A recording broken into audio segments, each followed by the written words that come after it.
پچھلے 2 ہفتے سے جو اصطلاحات ہیں، نقشبندیاں ہیں جو مشہور ہیں، 8 ان میں سے حضرت عبدالخالق اجزوانی رحمۃ اللہ علیہ سے منسوب ہیں اور 3 خواجہ نقشبند رحمۃ اللہ علیہ سے. تو ہم نے غالباً پچھلی بار خلوت در انجمن پہ بات کی تھی، اس سے پہلے نظر بر قدم پہ بات کی تھی. آج ہوش در دم، ایک اصطلاح ہے ہوش در دم. ہوش در دم یعنی دم سانس کو کہتے ہیں، اور ہوش ہم سب سمجھتے ہیں کہ جاننا، ہوشیاری. تو اپنے ہر سانس پہ ہوش مند رہنا، یا اس کا مطلب کیا ہے کہ ہر سانس پہ اللہ سے غافل نہ ہونا. یہ چیک رکھنا اپنے ہر سانس پہ، ہر لمحے پہ کہ میں کہیں اللہ سے غافل تو نہیں ہو گیا ہوں. یعنی غفلت کی ضد، غفلت کا کیا اپوزٹ؟ ہوشیاری. ایک ہوتا ہے غافل اور ایک ہوتا ہے ہوشیار. تو یا تو ہم ہر سانس میں یا سانسوں میں اللہ پاک سے غافل ہوں گے، ہمیں اللہ کا دھیان ہی نہیں ہوگا، اور دوسری چیز یہ ہے کہ ہم ہر سانس میں اللہ پاک سے کے معاملے میں ہوشیار رہیں. ہماری توجہ، ہماری سوچ اللہ پاک کی طرف ہر سانس کے ساتھ لگے رہے. بعض سلاسل میں اس کو پاس ان فاس بھی کہتے ہیں کہ ہر سانس کے ساتھ اللہ کو یاد رکھنا.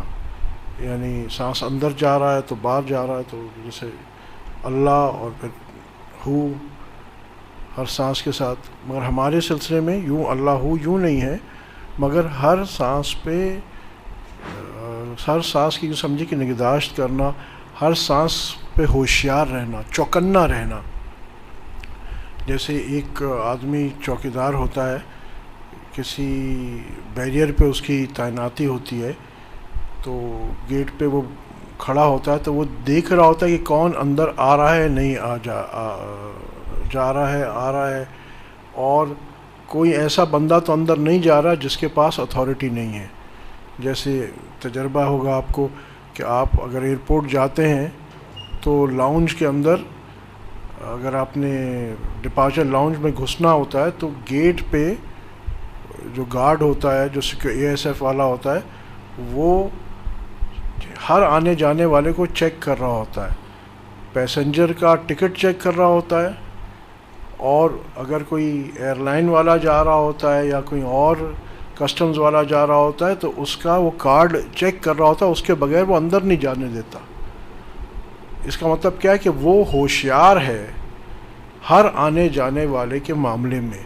تو اسی طرح ہمیں اسی انداز میں ہوشیار رہنا ہے ہر اپنی آنے والی جانے والی سانس کے بارے میں، کہ ہم نے یہ سانس اللہ کی غفلت میں لی ہے یا اللہ کے دھیان میں لی ہے. بہت ساری چیزیں ہیں جو ملتی جلتی ہیں اور اس میں مدد کرتی ہیں. جیسے ہمارے ہاں جو وقوف قلبی ہے وہ دل پہ دھیان ہے. وقوف قلبی میں دل پہ دھیان ہے کہ دل اللہ کی طرف متوجہ ہے. یہ بھی مستقل ہے. ہم یعنی ایک لمحہ بھی اللہ سے غافل نہیں ہونا وہاں. اسی طرح اپنے ہوش پہ بھی، اپنے سانس پہ بھی ہوشیار رہنا ہے کہ یہ اللہ سے غافل نہ ہو. اس ساری ایکسرسائز کا مقصد کیا ہے؟ موٹا موٹا میں آپ سے عرض کر دوں. دیکھیے جیسے ایک اب یہ آئے گا نگہداشت، بازگشت، یاد کرد اور جو اصطلاحات آئیں گی، اگر آپ ان کا لب لباب جاننا چاہیں گے تو وہ بنیادی یہ ہے کہ ان مشقوں سے، ان ایکسرسائزز سے آپ حضوری کی کیفیت میں پہنچ جائیں. جو مقام حضوری ہے، جو ایک بہت اونچا مقام ہے کہ جہاں بندے کے سامنے ہر وقت اللہ کی ذات رہتی ہے. یوں سمجھے کہ ان چیزوں کو اختیار کرنے سے انشاءاللہ بندہ درجہ احسان تک پہنچنے میں کامیاب ہو جاتا ہے. صرف یہ چیزیں نہیں ہیں، باقی پیکٹ بھی سارا ہے، مگر یہ بھی ساتھ لازمی ہے.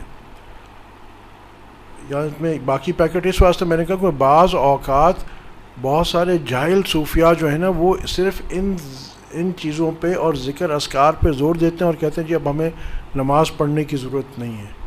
اب تو ہم کیونکہ اس مقام حضوری میں پہنچ گئے، نماز کا مقصد تو حضوری ہے، تو بس اب ہمیں نماز پڑھنے کی ضرورت نہیں، اب ہمیں روزے رکھنے کی ضرورت نہیں.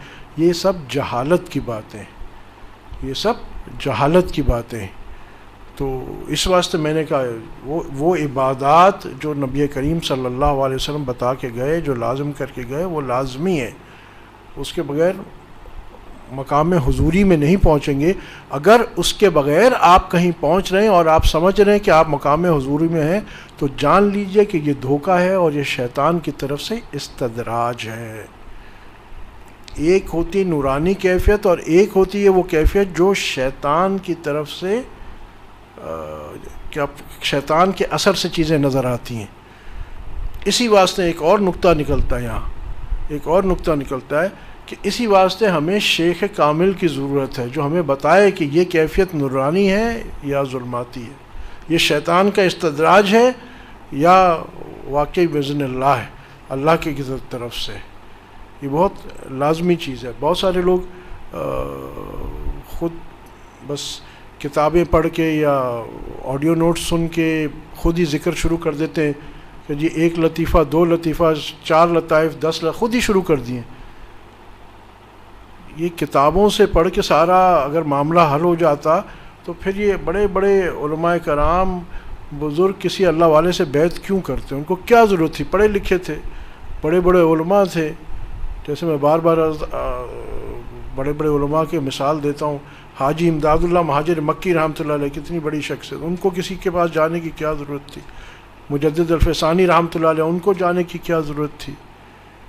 شاہ ولی اللہ محدث دہلوی رحمۃ اللہ علیہ، اتنے بڑے محدث، یعنی حدیث شریف ان کے ذریعے سے یہاں پہنچی ہے ہند و پاکستان میں. ان کو کیا ضرورت تھی کہ کسی اللہ والے کے پاس جاتے؟ اتنے بڑے عالم تھے تو خود ہی کام سارا کر لیتے. مگر مزے کی بات ہے کہ ان کو تو ضرورت تھی استاد کی، ٹیچر کی، گائیڈ کی، رہنما کی، پیر کی، مرشد کی. ہم کہتے ہیں کہ نہیں، ہم خود ہی.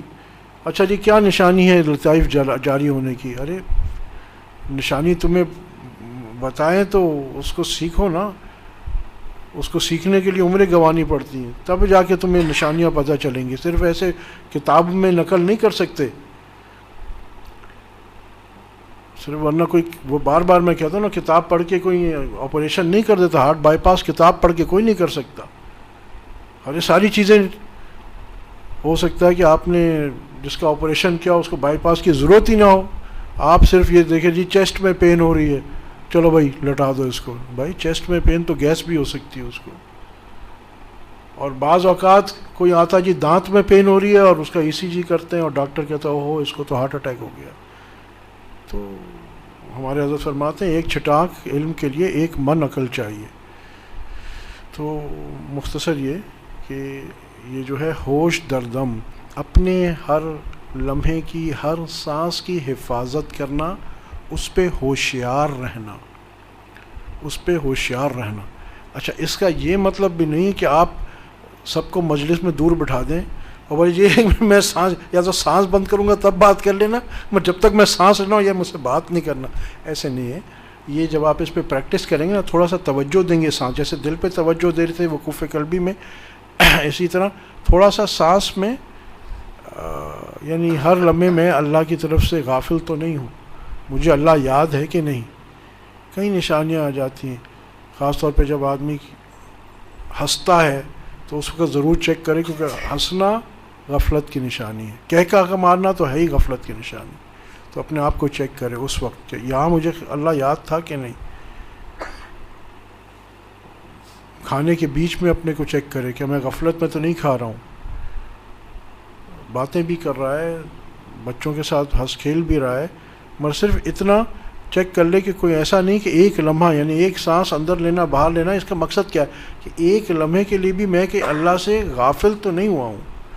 تو جب یہ ساری پریکٹسز کریں گے ہم، ابھی تو ہم نے بنیادی طور پہ ایک وقوف قلبی کی بات کی تھی اور یہ ہوش در دم کی بھی بات کی، مگر اور بھی جیسے میں نے کہا دوسری چیزیں بھی ہیں.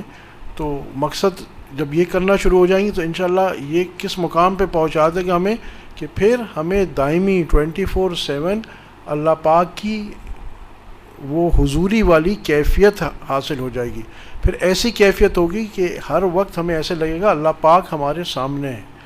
جیسے درجہ احسان کے بارے میں کیا آتا ہے، آپ صلی اللہ علیہ وسلم نے مشہور حدیث شریف جو ہے، حدیث جبریل کے نام سے جو مشہور ہے، اس میں جب درجہ احسان کے بارے میں جبریل علیہ السلام نے آپ صلی اللہ علیہ وسلم سے پوچھا تھا کہ درجہ احسان کیا ہے، تو آپ صلی اللہ علیہ وسلم مفہوم ہے اس کا جواب فرمایا کہ تم اس طرح نماز پڑھو یا عبادت کرو یا اللہ سے ایسا تعلق رکھو کہ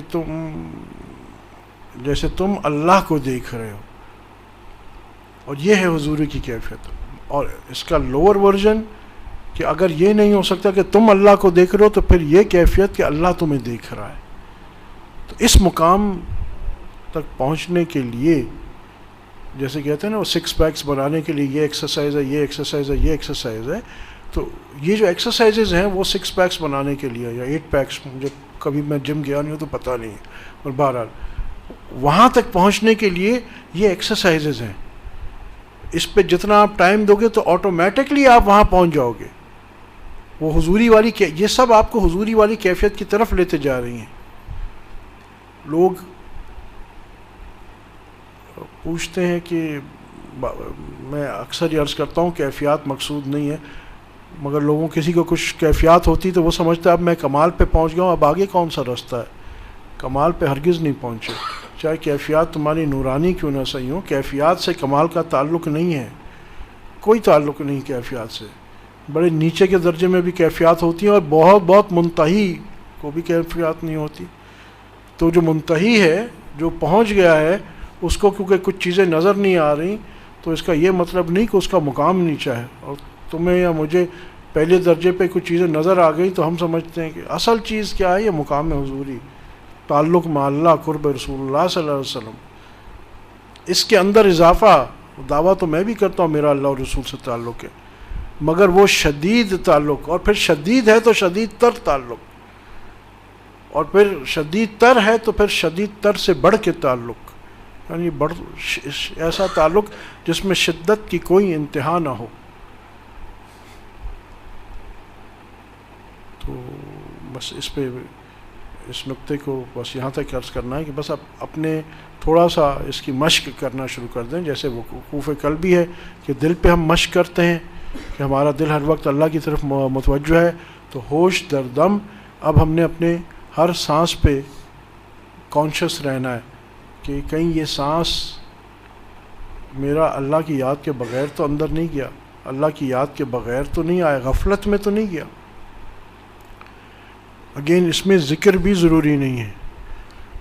ذکر ان دا سینس کہ جب پاس اینڈ فاسٹ میں دوسرے سلاسل میں تو وہ جیسے کہتے ہیں اللہ، ہمارے یہاں وہ بھی ضروری نہیں ہے، مگر صرف استحضار، دل پہ بھی استحضار ہے کہ دل ہر وقت اللہ کی طرف متوجہ اور ہر سانس میری غفلت میں نہیں ہے.